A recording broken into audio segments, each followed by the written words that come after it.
आप सबकी सलामती हो। मैं खुदा का खादिम पास्टर शरण शबीर आपके सामने खुदा के कलाम को पेश करना चाहता हूँ। आज का बड़ा ही खूबसूरत हवाला है हमारे सामने।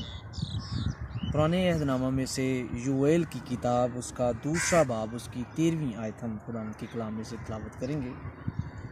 लिखा है, और अपने कपड़ों को नहीं बल्कि दिलों को चाक करके खुदावंद अपनी खुदा की तरफ मतवज्जा हो, क्योंकि वो रहीम व मेहरबान कहर करने में धीमा और शफकत में गनी है और अजाब नाजिल करने से बाज रहता है।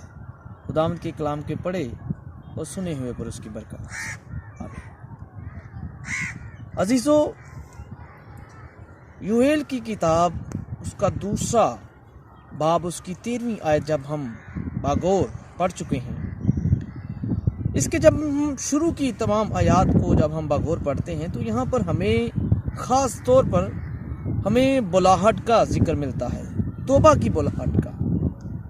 खुदा बनी इसराइल कौम को अपनी तरफ बुलाता है। वो कहता है कि तुम्हें अपने कपड़ों को नहीं बल्कि अपने दिलों को चाक करने की ज़रूरत है। आज हम देखते हैं कि मुआशरे में बहुत सारे लोग हैं जो ज़ाहरी तौर पर अपने कपड़ों को चाक करते हैं, लेकिन उन ज़ाहरी कपड़ों को चाक करना गम की अलामत तो है, लेकिन इस बात का एहसास नहीं है कि हम बातनी तौर पर अपने आप को चाक करें। यहाँ पर खुदावंद खुदा जो है वो हमें कपड़ों को नहीं बल्कि हमें दिलों को चाक करने की बात कर रहा है। कोई भी इंसान जब खुदा के आगे झुकता है और जब तक वो अपनी ज़िंदगी में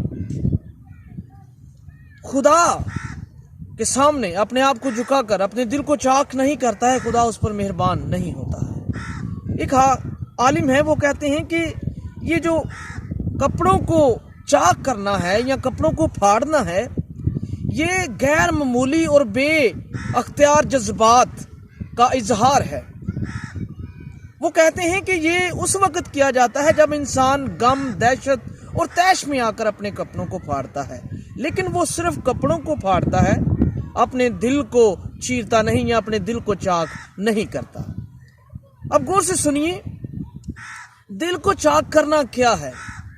दिल को चाक करना यह है कि जब इंसान को गम का एहसास हो कि मेरी जिंदगी में गम है, परेशानी है, परेशानी, तकलीफ, ये सारी चीज़ों को जब अपनी ज़िंदगी में लेता है, खुदा के आगे झुकता है, खाक होता है, अपने आप को खुदा के हुजूर रख देता है, फिर खुदा देखता है, कहता है कि इसने अपने दिल को चाक किया है, इसने अपने आप को मेरे आगे रखा है। तब खुदा मेहरबान होता है। पैदाइश की किताब उसका 37वां बाब उसकी 29वीं आयत का जब हम बगौर मुताला करते हैं तो वहाँ पर हमें यूसुफ खुदा का बंदा जो है उसका जिक्र मिलता है कि उसके भाई जो है उसे जब घड़े में फेंक आते हैं तो जब रोबन को इस बात का एहसास होता है तो वो अकेला वापस आता है। घड़े में जब उसे देखता है तो उसे नहीं पाता तो दुख का इजहार करता है। जैसे ही रोबन घड़े में आकर उसे देखता है, उसे नहीं पाता तो गम का इजहार करते हुए अपने कपड़ों को चाक करता है, कहता कि हाय मेरा भाई मुझे नहीं मिला। अच्छा ये देखें, यहाँ पर जो कपड़े रोबन के चाक करना है ये ज़ाहरी जज्बात का इजहार है। अगर वो अपने दिल को चाक करता तो वहाँ पर गम का इजहार करता, खाक डालता सर में और खाक अपने सर में डालकर वहाँ कहता कि खुदावंद ये नहीं होना चाहिए, मेरा भाई अभी और इसी वक्त मुझे मिलना चाहिए। हो सकता है कि खुदा उसकी इस हकीकत की आवाज़ को सुनता, लेकिन ये तमाम प्रोसीजर जो है, ये तमाम हालात जो हैं, ये वाक़या होने थे।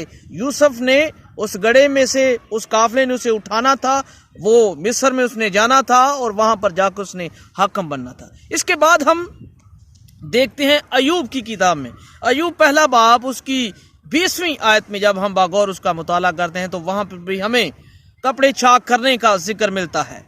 देखें, ये तमाम हवाला जात जो हैं ये ज़ाहरी तब्दीली का तकाजा करते हैं, लेकिन मसीह यस्सु जो है और हमारा जिंदा खुदा जो है वो बातनी तब्दीली का तकाजा रखता है कि एक इंसान जो है वो बातनी तब्दीली का तकाजा करे। आज ہمارے لیے چیلنج کس بات کا ہے؟ چیلنج اس بات کا ہے کہ اگر آج ہم نے اپنی زندگیوں کو ظاہری طور پر تبدیل کیا ہے تو وہ یاد رکھیے وہ تبدیلی نہیں ہے۔ خدا کے حضور جو اگر تبدیلی ہے تو وہ باطنی تبدیلی ہے۔ اگر کوئی انسان باطنی تبدیلی چاہتا ہے تو سب سے بڑھ کر اسے کون سا عمل کرنا ہے کہ اسے اپنے دل کو چاک کرنا ہے اور اپنے آپ کو خدا کے آگے پیش کرنا ہے۔ تب خدا آپ کو دیکھے گا اور آپ پر پھر اپنی شفقت کو عنایت کرے گا، پھر وہ عذاب نازل نہیں کرے گا، پھر وہ رحم نازل کرے گا۔ اور یاد رکھیے خدا کی جو کی ہوئی تنبیہ ہے اس میں اس کی شفقت ہے، اور جس نے اس کی شفقت کو حاصل کرنا ہے سب سے بڑھ کر اسے کام یہ کرنا ہے کہ اسے اپنے دل کو چاک کرنا ہے، تبھی آپ شفقت کے حقدار بن سکتے ہیں۔ خدا ہم سب کو اس کلام کے وسیلے برکت دے، آمین۔